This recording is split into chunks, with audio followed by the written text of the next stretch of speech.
دیکھو میں جوان لڑکیوں سے ایک بات کہتا ہوں کہ آج آپ اپنا گھر بسانے کی کوشش کرو کسی شریف آدمی سے نکاح کر کے، حرام مزے اڑانے کی کوشش میں مت لگو، کیونکہ پھر بڑھاپا بہت ستائے گا تمہیں۔ مرد تمہیں اس وقت تک، یہ جو دوست ہے نا، فرینڈز، یہ ایزی لوڈ اور یہ سب جب تک کرائیں گے جب تک آپ میں جوانی ہے۔ ذرا سا یہ عمر کی زیادتی کی وجہ سے حسن خراب ہونا شروع ہوا، جیسے ٹیشو پیپر ہوتا ہے نا، استعمال سے پہلے بڑا اچھا ہوتا ہے، استعمال کے بعد کچرے میں پھینک دیا جاتا ہے، ایسے پھینکتی جاؤ گی کچرے میں۔ بہت ہو رہا ہے یہ، اور یہ زیادہ تر ہوتا ہے ان جو ماڈلنگ سے تعلق رکھنے والی خواتین ہیں نا، ان کے ساتھ تو بہت ہو رہا ہے۔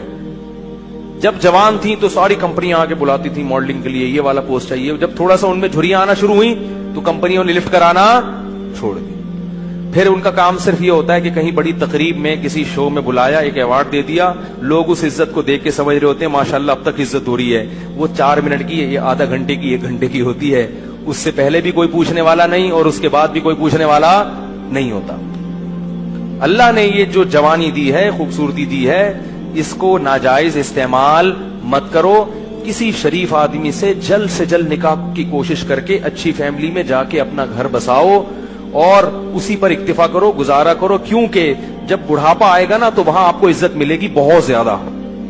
کیونکہ جب عورت خاندان میں جاتی ہے کسی، تو جیسے جیسے عمر زیادہ ہوتی ہے اس کے گریڈ اسی حساب سے بڑھنا، ابے بول لیا کرو یار خدا کے بندو، اس کے گریڈ اسی حساب سے بڑھنا شروع ہو جاتے ہیں۔ جتنی زیادہ عمر بڑھے گی، پہلے ماں بنے گی تو ماں ہے، پھر دادی بنے گی۔ ہمیں یاد ہے ہماری والدہ اتنی بوڑھی ہو گئی تھی، اللہ مغفرت فرمائے، اور بستر پہ پڑی ہوئی ہیں، لیکن اب تک ان کی یاد دماغ سے نہیں نکلی۔ کچھ بھی نہیں کرتی تھی بیچاری، لیٹی رہتی تھی، لیکن وہ بھی ایک اچھا لگتا تھا، اور دل چاہتا ہے کہ کاش دنیا سے نہ جاتی۔ وہ بھی اب یاد آتی ہے۔ بوڑھی ماں جتنی بوڑھی ہوگی اتنی زیادہ اچھی لگے گی۔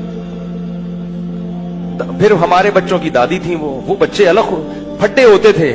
ہماری والدہ اتنی بوڑھی ہو گئی تھی نا آخر عمر میں کہ ان کے ہوش آواز نہیں تھے، بستر پہ پڑی رہتی تھی، بس بستر پہ پڑی رہتی تھی، کچھ نہ بولتی تھی نہ سنتی تھی، بس جب تسبیح پکڑاؤ تو تسبیح ہاتھ سے گھمانا، عادت پڑی ہوئی تھی نا۔ آج جب بڑھاپا آئے گا نا تو بوڑھوں کو کچھ بھی دو گے نہیں، موبائل دو گے ایک دم ٹک ٹک شروع ہو جائیں گے۔ یہ جو نوجوان نسل ہے نا، ان کے بڑھاپے کی بات کر رہا ہوں، کیونکہ ساری زندگی تسبیح گھمائی ہے تو بڑھاپے میں کچھ بھی نہیں یاد رہا، دماغ کام کرنا چھوڑ دیا تھا ان کا۔ تو اب جب تسبیح پکڑاؤ تو خود بخود تسبیح۔ سورہ یاسین جب میرے بھائی پڑھتے تھے تو جو آیت کہیں وہ ایک حرف رہ جاتا تھا نا تو اگلا حرف ان کی زبان سے نکل جاتا تھا، سورہ یاسین بہت پڑھتی تھی۔ تو کچھ بھی نہیں کر رہی، لیکن پھر بھی گھر میں کیا ایک احساس ہے کہ گھر میں ماں موجود ہے۔ بچے بھی خوش ہوتے تھے، اس گھر میں لے گیا تو بچے کہتے تھے دادی کو گھسیٹ کے یہاں لے کر آؤ، ٹھیک ہے نا۔ ادھر بچوں کو تو دادیوں سے، بوڑھوں سے بڑی مناسبت ہوتی ہے۔ اس گھر میں لے گیا تو بچے کہتے نہیں اماں کو، دادی کو کہاں لے کر آؤ۔ بچے مانوس ہوتے ہیں۔ اگر اولاد نہ ہو اور گھر نہ بسایا ہو تو بڑھاپے میں یہ عزت ملے گی؟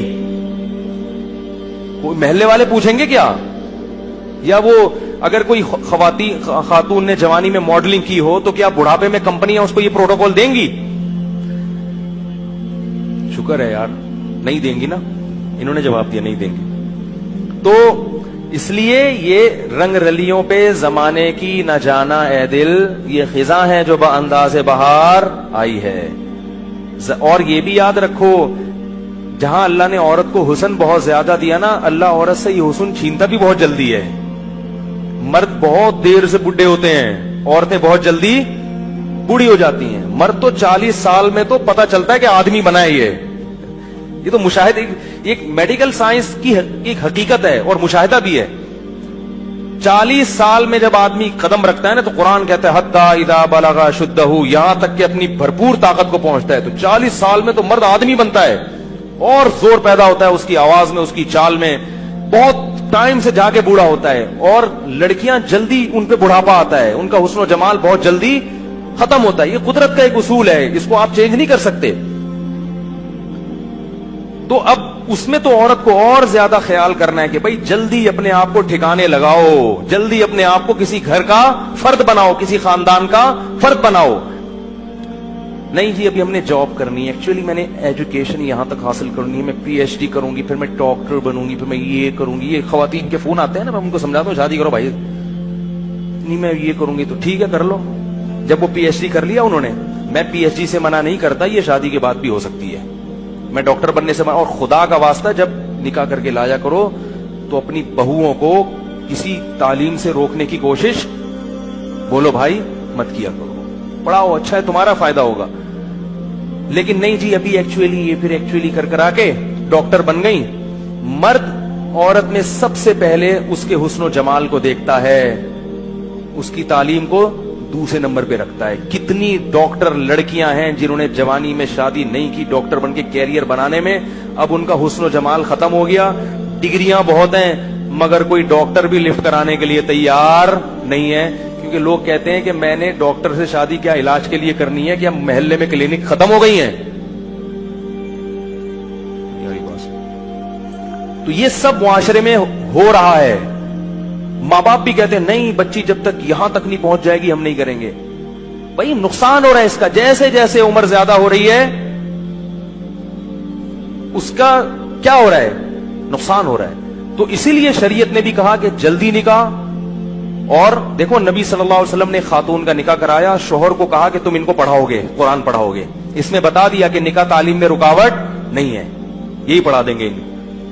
تو یہ سب ہمارے معاشرے کی برائیاں ہیں اور ان کی وجہ سے زنا بہت تیزی سے پھیل رہا ہے. اس لیے قرآن نے کہا لا تقربوا الزنا, زنا کے قریب, یہ نہیں کہا کہ زنا مت کرو, قریب بھی. قریب کیسے جاتے ہیں, بےہودہ فلمیں دیکھنا, فحش ویب سائٹس دیکھنا, لڑکیوں سے بات چیت. آپ کہہ رہے میری نیت اچھی ہے مگر جوان لڑکیوں سے کنوارا آدمی جب بات کرے گا, شادی شدہ بھی کنوارا بھی, جب جوان لڑکیوں سے ہی ہو ہا ہا ہوگا تو خام خامے لازمی غلط خیالات آئیں گے. وہ گناہ آپ سے ہوگا جو آپ نے کبھی اس کا تصور بھی نہیں کیا ہوگا. آپ یہ سوچ بھی نہیں سکتے ہوگے کہ مجھ سے کبھی زنا بھی ہوگا, لیکن بالآخر شیطان آپ سے وہ جرم بھی کروائے گا, اور یہ کہہ کے کروائے گا کہ توبہ کر لینا بعد میں, اور پھر بار بار یہی کہہ کے کرواتا رہے گا. اور پھر بڑھاپے میں بھی یہ زنا, بڑھاپے میں زنا کی طاقت ختم ہو جاتی ہے, زنا کی خواہش اور جذبہ ختم نہیں ہوتا. تبھی تو حدیث میں آتا ہے کہ بڈھا زانی قیامت کے دن سب سے زیادہ غضب ہوگا اس کے اوپر. اس سے پتہ چلتا ہے کہ بڈھا بھی زنا کر سکتا ہے, جتنی اللہ نے اس میں قوت دی ہے اس حساب سے. تو یہ کبھی بھی ختم نہیں ہوتا. اس لیے اپنے آپ کو ان برائیوں سے دور رکھو, پاکیزہ زندگی. کوئی انٹی کا فون آتا ہے, بات چیت ہوتی ہے, ٹو دا پوائنٹ بات کی اور پتلی گلی سے نکل لیا. میں یہ نہیں کہہ رہا بد اخلاقی کریں کسی سے, ٹو دا پوائنٹ, ہاں جی السلام علیکم وعلیکم جی. خواتین کی عادت ہوتی ہے ہر ایک سے. اچھا یہ بھی یاد رکھو جو خواتین لڑکیاں خام خواہ میں فری ہو جاتی ہیں ان سے یہ نہ سمجھا کرو کہ میں آپ پہ وہ لٹو ہیں. یہ بھی مرد کو نا خام خواہ میں اپنے بارے میں وہم ہوتا ہے. کوئی بھی ہاں ہاں کر کے بات کرے, ارے یار لگتا ہے میرے لیے انتظام ہو گیا. تو یہ ایسا نہیں ہے. زیادہ خوش فہمی میں مبتلا ہونے کی ضرورت نہیں ہے. بعض لڑکیوں کی عادت, خواتین کی عادت ہوتی ہے ہر ایک سے اسی طرح بات کرتی ہیں. آدمی سمجھ رہا ہوتا ہے یار آج تو میرے تو وہی قسمت کا ستارہ روشن ہو گیا. پھر جب آپ دوستیاں لگانے کی کوشش کرو گے اور خیالات لے کے ڈپریشن کے مریض بنو گے, وہ آپ کو ٹھینگا دکھا کے نکل لے گی. پھر فون کرے گا مفتی صاحب ڈپریشن کا مریض بن گیا ہوں, خودکشی. تو اپنے آپ کو روک کے رکھو اس چیز سے. کیا خیال ہے بھائی, صاف ستھرا دماغ رکھو. اور سب سے بڑی بات یہ جو اللہ نے کہا ہے وہ کر لو بھائی, جو اللہ بار بار کہہ رہے ہیں. تو لا تقربوا الزنا, زنا کے قریب. اور انٹرنیٹ کا ایک اصول آپ کو بتا دوں, آخری بات کر کے بیان ختم کرتا ہوں, چاہے مرد ہو یا عورت. انٹرنیٹ جب آپ نے گھر میں استعمال کرنا ہے تو کمرے میں تنہا کنڈی لگا کے نہ بیٹھیں. کتنے ہی نیک ہوں, شیطان برائی کی طرف لے کر جائے گا. استعمال تو آج کل سبھی کو کرنا پڑتا ہے, ضرورت ہے. تو انٹرنیٹ ایسی جگہ پہ کمپیوٹر رکھا جائے جہاں سب کا آنا جانا, یہ گھر کے سربراہ کی ذمہ داری ہے. بھائی کمپیوٹر یہاں لاؤنج میں ہوگا, سب آ جا سکتے ہیں, جس نے کام کرنا ادھر سامنے بیٹھ کے کرے, ٹھیک ہے نا. اور روم میں اگر ہے تو اس میں کنڈی لگانے کی اجازت بولو بھائی نہیں, دروازہ کھلا رہے گا. تو اپنے اوپر اعتماد نہ کرے انسان. اور ویسے بھی جب کبھی بیٹھو تو گھر کے کسی فرد کو ساتھ بیٹھا لو, اکیلے کیوں بیٹھتے ہو. کیا خیال ہے بھائی, کوئی شاعری دیکھنی انٹرنیٹ پر, بیگم کو ساتھ بٹھا لو. کیا خیال ہے, وہ بھی اس سے فائدہ کیا ہوگا کہ تھوڑا سا اس کو بھی